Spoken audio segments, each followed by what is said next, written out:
చీకటి సంబంధులము కాదండి, మనము వెలుగు సంబంధులమై ఉన్నాం.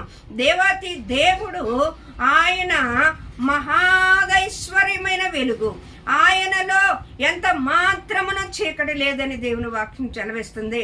ఆనాడు మోసే కూడా మరి ఆ సినాయి పర్వతం మీదకి వెళ్ళినప్పుడు అండి ఆయన వెలుగును చూడలేకపోయాడంట.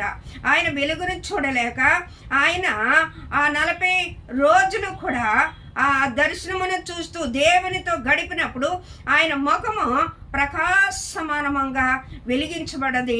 ఆ కొండ దిగుతూ ఉన్నప్పుడు ఆయన ముఖమును కప్పుకున్న మరి ఆ కింద ఇశ్రాయేలు అందరూ కూడా ఆ వెలుగును చూడలేకపోయారు. దేవునితో గడిపితేనే అంత ఎలుగుగా ఉంటే ఆయన ఇంకా ఎంత ఎలుగై ఉన్నాడో మనం చూస్తూ ఉన్నాం.